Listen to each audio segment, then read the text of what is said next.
amóhùnmáwòrán nígbà tí àṣà wa èdè wa náà ni Fuji Chamber láwà ní ìlú Èkó ń bí bàbá wa dẹ̀ ti wà pẹ̀lú wa ń bí Mayegun ti ilẹ̀ gbogbo Yorùbá ọba onífújì káfàtà bá àgbàlagbà Oluaye bàbá mo kí yín sà ẹ jọ̀ọ́ sẹ́ bá mi kí gbogbo ará ilé tó ń wò yín káàkiri sà.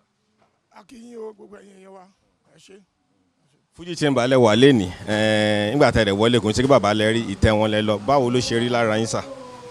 Well Muhammadu Rasulullah sallallahu alaihi wasallam gbogbo èèyàn tó bá dé Mọ̀dínà wọn á kọ́kọ́ wọlé wọn lọ kí wọn sálámọ̀ sánàbí so ó ti di pé gbogbo wa káfàtà ẹni táwọn máa sálámọ̀ sí nìyẹn mọ́mọ́ ti wà nìyẹn káwọn náà máa sálámọ̀ sí alhamdulilayi kasira adúgbò fọlọ́. àwọn fans àtàwọn olólùfẹ́ Sikiru Ayinde Barrister tó jẹ́ bàbá tó jọ̀gá yín kí lẹ fẹ́ sọ fún wọn sà.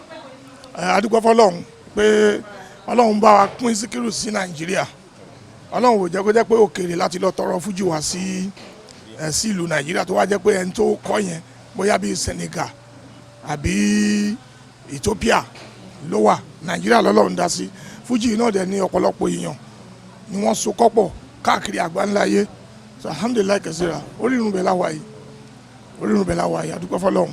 fáwọn ní fújì lápapọ̀ látẹnu yín kí lẹ fẹ́ sọ fún wọn sà.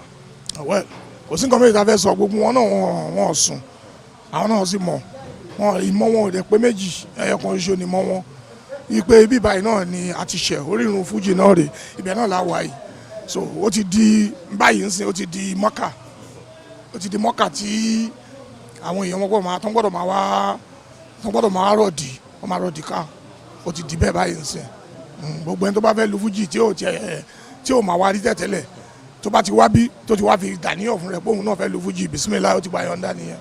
No, it's the truth. Music tó success jù ní Louis is Fuji. Fuji music is the most successful anywhere you are, and you choose to play Fuji music, you'll be successful. That's just it. That's the fact. So, you know, that's the only music that has followership across, that cut across. That's just it. Àánú la rí gbà o, adé orí ọ̀kín bàbá ẹ pẹ́ bàbá mi.